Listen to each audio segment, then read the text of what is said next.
All right, we are back with another Stable Spotlight with Mr. Justin Gainsley from Coinbase. How are we doing? Doing great. Thanks for having me on the Spotlight. Some of the Spotlight guests I have met for the first time. You are not one of those people. I've known you for quite some time, but we'll try to keep it to 10 minutes. I'm really excited for this. Me too, Drew. Thanks for having me. For those who are just meeting you for the first time, give us a quick intro on what you're building specifically at Coinbase. Yeah, so I'm Justin. I'm the product lead for Coinbase Commerce. Commerce is our tool to help merchants accept crypto payments. And so we've been around since 2018. We have a very storied history, but today we let merchants accept hundreds of cryptocurrencies. They have no volatility. We help them integrate into their existing solutions. We have all the webhooks, APIs, everything they need. And we service several thousand businesses today. And it's a blast. It's a blast. We've been cooking some new stuff up. I'm excited to tell you a little bit of a sneak peek. I think you know a little bit of the history yourself. But yeah, that's what I'm up to at Coinbase. And I've been at Coinbase for coming up on 3 years now, for the most part, building these on-chain payment products. For context, Justin and I met. I led sales for Coinbase Commerce for 2.5 years. So this is a very personal. I love this product. It is very near and dear to my heart. So it sounds like you got some stuff coming up that you're excited about. Tell us more about what you mean by that. Yeah. So without letting too much out of the bag, the big thing that I'm sure the whole world is seeing is that stablecoins are hot. And I think for the first time since I've been working on on-chain payment products, there's truly demand for the value that some piece of crypto provides as opposed to just the PR hit that they might get accepting crypto payments. And I think that's a really important shift that I'm thrilled about, because for the longest time, Can you add some color to what you mean by that for people who may not have, like, I think when I was involved, the PR hit was like a big driver. Like, what do you mean by that? Yeah, absolutely. So I would say for as long as commerce has been around, and we started in 2018, the reason why someone would integrate Coinbase Commerce is because crypto is a hot thing, and they wanted to tap into this new kind of budding persona. It was a virtue signal kind of thing. Like, you know, we are forward thinking, we're accepting crypto now, but it wasn't actually, to your point, a utility focused thing. Exactly. And what would happen is the merchants, the payment aggregators, whoever was onboarded to commerce would come in, they would get that press release, they would go public with it, they'd get some likes on Twitter, and then their interest in the product would fall off, and their customers' interest would fall off as well. For the most You're part, bringing back bad memories. I know you were probably involved in some of these, but for the most part, people don't want to spend their volatile cryptocurrencies. They don't want to deal with the tax implications. They don't want to spend something that thinks going to go up. And for the merchant, they just want fiat in their bank account at the end of the day, right? They're just running a business. They're not looking to integrate these new systems that are costly or challenging. And so what we're seeing finally is that people are opening up their eyes to what stablecoins can enable, or what crypto payments generally can enable, which is eliminating costly fees, enabling them to tap into a global customer base, preventing fraudulent chargebacks, which is particularly important in some of these industries that we deal with. You know, we have Sotheby's, we have art, we have jewelry, we have, high ticket items where this is a really important thing. So finally, they're coming to us saying, hey, we need this problem to be solved. We hear stablecoins or crypto payments could be the solution. Can you help us with that? And that is the most refreshing thing to see, and that's where we're really spending a lot of our time now. It's incredible. So on-chain payments protocol, are we still calling it that? Yes, okay. Still around. On-chain payments protocol. What's for you? You are wearing many hats with this role. You are talking with customers. You're building the product. You're working with the engineering team. You're also like internally advocating to Brian and leadership on how things are going. I think you uniquely in the world of Coinbase, from how I see you, you're sort of a pocket knife type role. Like, you're doing so much. When you specifically hop on calls with merchants or people who might be interested in using this commerce API, what are the things that you specifically get most excited about? Like, if you were tomorrow to hop on a call with a prospect and they'd be like, hey, I'm looking to do this, or I'm struggling with this pain point, what would be the thing that you're like, oh yeah, we can totally knock that out of the park. We're perfect for you. Well, the first thing I'll say is I think it's a testament to the culture that Coinbase has built that I can be this sort of Swiss Army knife. I mean, the way that we run these teams internally is they're all these little kind of startup-sized pods that Coinbase will invest in strategically the same way, venture capital firm might invest in a seed, Series A, and so on. And so I think it's a blessing that Brian has built the sort of culture where that's possible. The thing that fires me up when I'm talking to these merchants is that I want to offer them something that actually solves a problem. I think that the thing I would roll my eyes on for the longest time is that crypto and crypto payments, different products that we're seeing are oftentimes a solution in search of a problem. And like I said, the merchant wants that PR hit, but the conversation is boring. It's not exciting because there's no value that we're really adding necessarily outside of course, allowing people to, tap into this new market.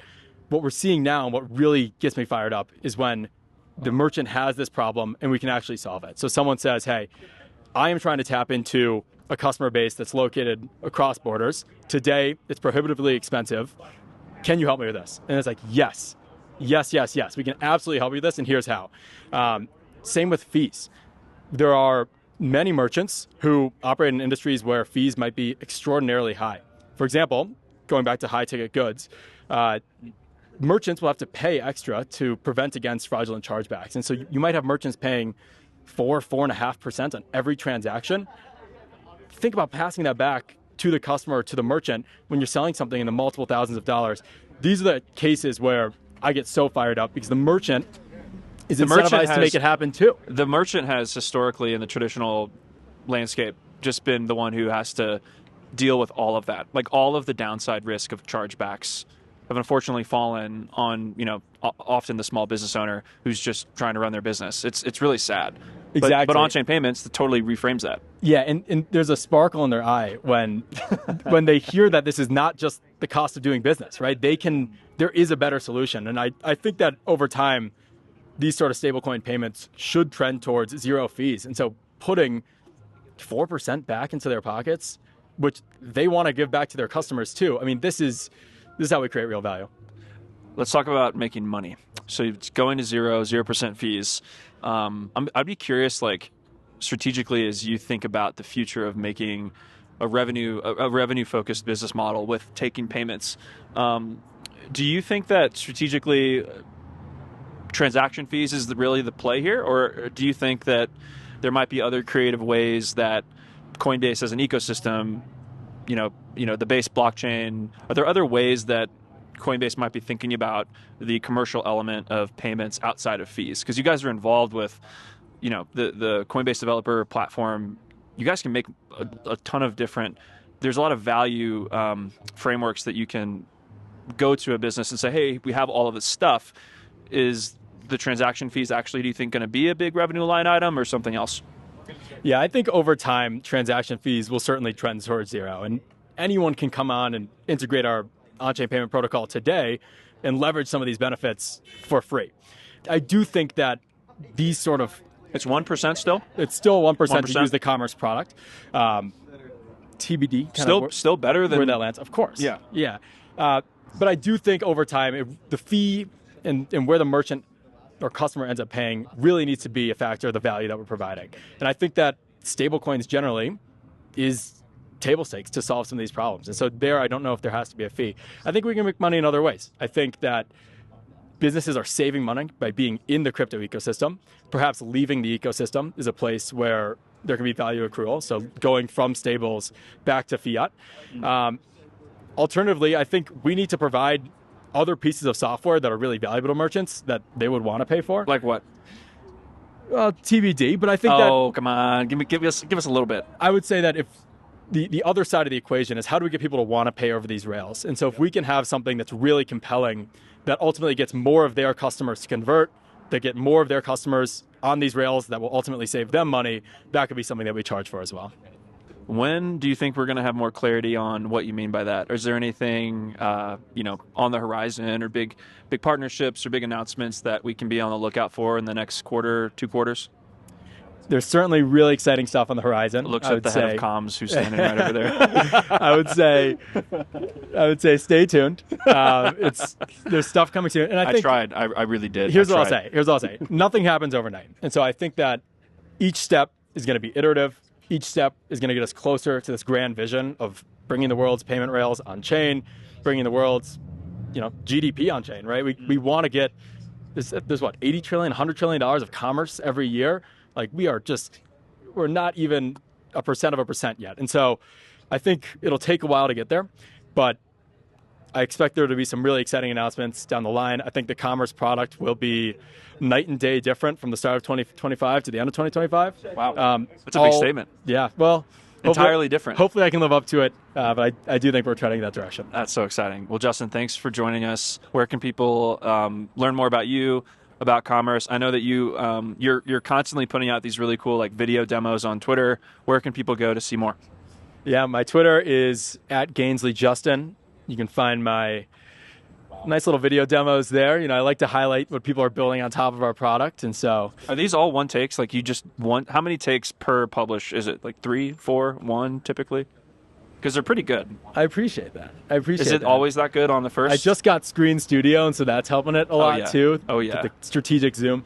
I would say I probably average 1.5 takes. It depends. It depends what happens in the first take. I try to make it natural. I don't know if it's as good when I'm repeating myself, but it's good. It's good.